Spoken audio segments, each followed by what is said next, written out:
Kaweni, dans la commune chef-lieu Mamoudzou, est le poumon économique de Mayotte.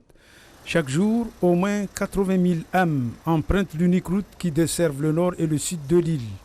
Et avec les bouchons interminables, beaucoup d'usagers subissent des séquelles physiques et morales lourdes de conséquences. Au niveau des pieds, aussi de dos, on n'arrive pas à suivre des fois. J'ai eu beaucoup de chance que je ne travaille pas dans le secteur, mais là j'ai des démarches administratives, ce qui m'a fait que je passe ici.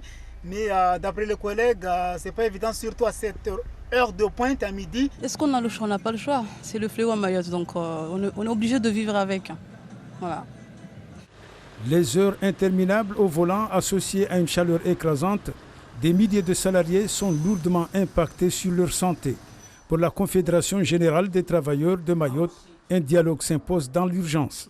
Malgré tout, on se démerde pour arriver à notre lieu de travail et quand on arrive avec rien que quelques minutes de retard, c'est vraiment regrettable de trouver un patron qui vienne se mettre debout devant vous et de dire que voilà, vous êtes arrivé avec une heure de retard, je vais tenir compte de ça dans votre fiche de paye. Ça, c'est déplorable. C'est pour cela que je dis qu'il faut vraiment qu'un dialogue social sincère soit ouvert entre les organisations syndicales et le patronat, je veux dire du public et du privé, pour qu'on puisse discuter vraiment de la situation du salarié mahorais.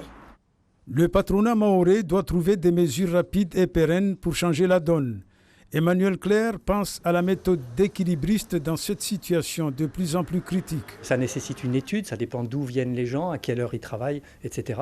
Mais on a des fiches actions qui permettent en fait, dans tous les cas de figure, de trouver les solutions qui sont les plus adaptées à la problématique qui est soulignée.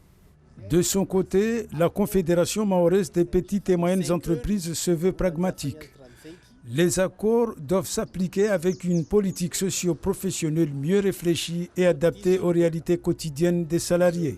L'horaire de travail a été revu pour aller au maximum légal.